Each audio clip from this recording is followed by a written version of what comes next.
పంచామృతం అయింది. అక్కడ అమ్మవారికి లక్ష్మీదేవికి కల్పందరికి పక్ష విగ్రహాలకి అలాగే కళ్యాణమూర్తులకు పంచామృతం అయింది. ఇప్పుడు 10 నిమిషాలు అలంకారం చేస్తారు ఆచార్య స్వామి వారు.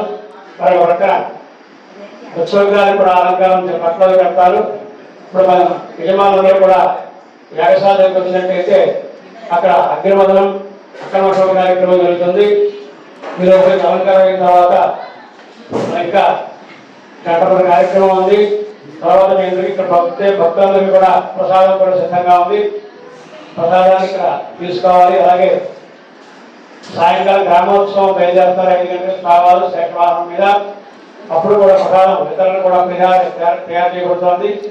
అక్కడ గ్రామోత్సవంలో అందరికీ కూడా భక్తులకు ప్రతి ఇంటికి కూడా పెట్టడం జరుగుతుంది. అది తయారు చేస్తున్నారు.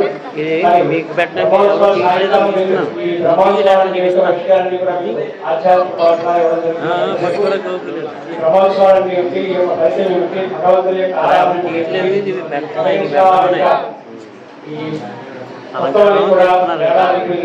పూర్తిగా చేయడం జరుగుతుంది. కావున ఇప్పుడు అందరూ కూడా స్వామివారి పంచామృత సభ అనేటువంటిది కార్యక్రమం చేస్తున్నారు. ఆచార్య స్వామి వారు అన్ని కలిపి అన్ని చేసే ఇప్పుడు చందన చేస్తున్నారు.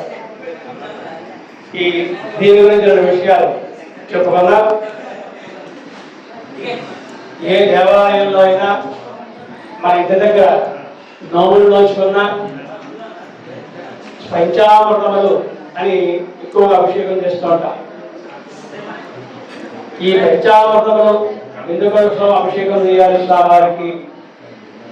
మానవులుగా ఉన్నవాళ్ళం, మనం మనుషులుగా ఉన్నవాళ్ళం స్నానం చేయాలంటే ఏం చేస్తాం? వేడినీళ్ళతోటి చన్నీళ్ళతోటి చేస్తాం. మరి పాలు